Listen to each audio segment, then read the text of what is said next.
qofka noloshiisa waxaa soo food saara xaalado nolol oo adag oo kala gedisan.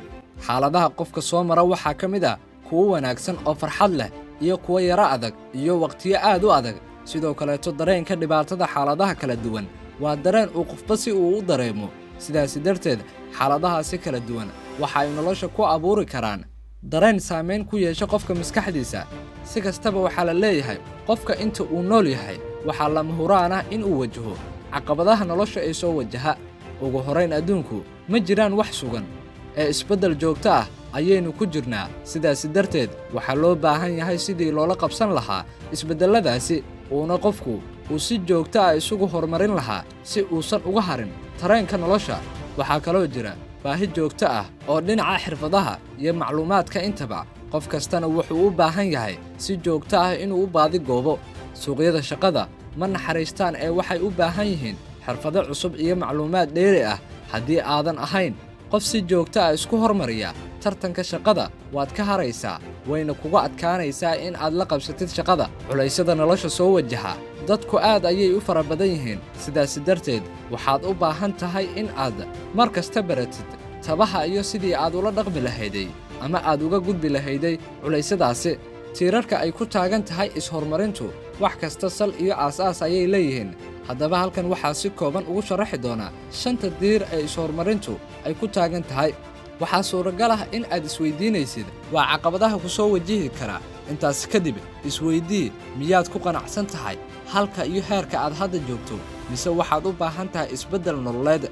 ma tahay qof hiigsi leh oo nolosha hami sare ka doonaya iyo in uu hadafyadiisa uu xaqiijiyo? ma u malaynayo inuu jiro qof ku jawaabaya maya. qof waliba waxa uu dadaal ugu jiraa sidii uu heer sare ku gaari lahaa. waxaan kula wadaagayaa tilmaamaha iyo siyaabaha aad ku noqon karto qof xaqiijiyo ahdaaftiisa nolosha meel sarena ka gaaro. 1.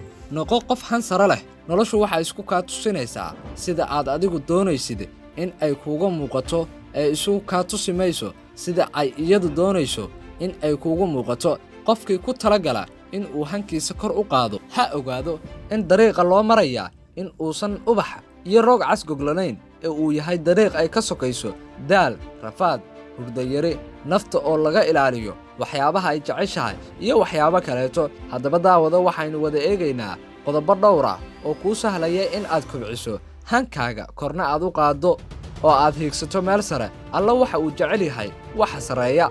1. dadaal aan kala go' lahayn, waayo dadaal la'aantu waxba kuma hirgelayaan, yoolna kuma xaqiiqoobayo. 2. rabbi bariga iyo in aad alla weydiisato inuu hamigaaga kor u qaado yoolkaagana uu ku gaarsiiyo. 3. waa in aad qirsan tahay in hankaagu hooseeyo, waayo taas waxa ay kuu sahlaysaa in aad daaweyso meelaha aad dareemayso in aad ku liidato. laakiin waxa adduunka ugu xun qofka uu hankiisa u hooseeyo isla markaana aan qirsanayn ama aan ogayn in uu hankiisa u hooseeyo. 4. in aad aqrido taariikhda iyo sheekooyinka dadkii kaa horreeyey ee adduun iyo aakhiraba meel sare gaaray. dhuuxna sheekooyinkooda oo ha kuu noqdaan meel aad ka shidaal qaadato. 5. la saaxiib dadka hankooda uu sarreeyo. ka dheerow in aad la saaxiibto dadka hankooda uu hooseeyo, waayo saaxiibku saamayn ayuu kugu yeelan karaa ee ka fiirso saaxiibka aad yeelanayso. 6. caajiska iyo wahsiga faraha badan, waayo waa 2 shay oo aad u xun. waxaana ka ducaysan jiray suubanaheennii nabadgelyo iyo naxariis dushiisa ha ahaatee. 7. jooji cudurdaarka. adigu ma tihid caqabadda kaa hor imaanaysa, ma tihid fursad la'aanta, ma tihid dhaqaale la'aanta ku haysataa, mana tihid qaybta jirkaada ee maqan. adigu waxa aad tahay waxa aad rabto inaad noqoto. noloshaada gacanta ayay kuugu jirtaa, adiga ayaana u qalma in aad noolaato nolosha aad ku haminayso. curyaannimada saxda ah ma ahan qofka ay maqan yihiin jirkiisa qaybo ka mid ah iyo in uu lixaadka qofku ay qayb ay ka dhiman yihiin. curyaannimada saxda ah waa midda caqliga gasha. 8. marnaba ha yaraysan naftaada. haddii ay weynaan iyo xoog wax taraan, maroodiga ayaa ahaan lahaa boqorka xayawaanka, laakiin waxaa ah libaaxa oo cudud iyo cabirba ka yar maroodiga. 9. ha ku fikirin guulaha dadka kale ay gaareen in ay ku qiimo ridayaan. guusha dadka kaleeto ma aha adiga guuldarradaada ama fashilkaaga. marnaba ha ka xumaanin qof kaleeto guul uu gaaray. isdiyaarin, dadaal badan, doonid joogto ah, dulqaad iyo duco ayaa intaba sabab u ah guusha. 10. waa in aad leedahay xirfado aad wax isku bari kartid.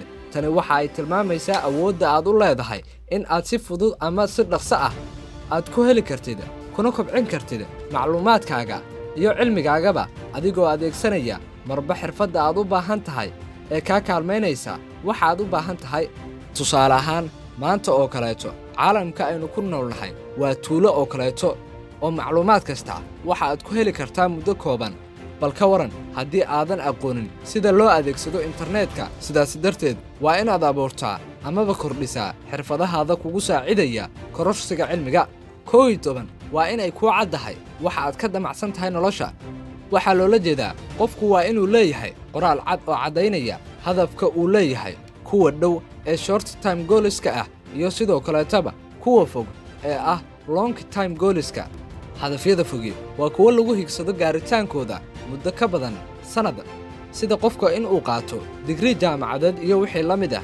hadafyada dhowina waa kuwa lagu higsado gaaritaankooda muddo ka yar sanad ama sanad, waxayna u adeegaan sidii lagu meel gaari lahaa hadafyada fog sida barashada luqadeed iyo wixii la mid ah. taasi micnaheedu waa inuu qofku leeyahay meel uu ka duulayo, og yahayna meesha uu u socdo. laakiin haddii uusan ogayn meesha uu u socdo iyo meesha uu hadda joogo, waxa u cad in uu ku fashilmayo is-horumarintiisa. 3 dhaqan ku dhaqan oo yeelo si aad isku hormariso: joogtaynta shaqada, ku celcelinta iyo isku dayga sixidda qaladaadkaaga. haddaba ma ahan in aad ku qanacdo nolosha hooseysa adiga oo lagu abuuray in aad ku noolaato nolol wanaagsan. diid hoosaynta, u soco saraynta, ha ku qancin guusha meel ka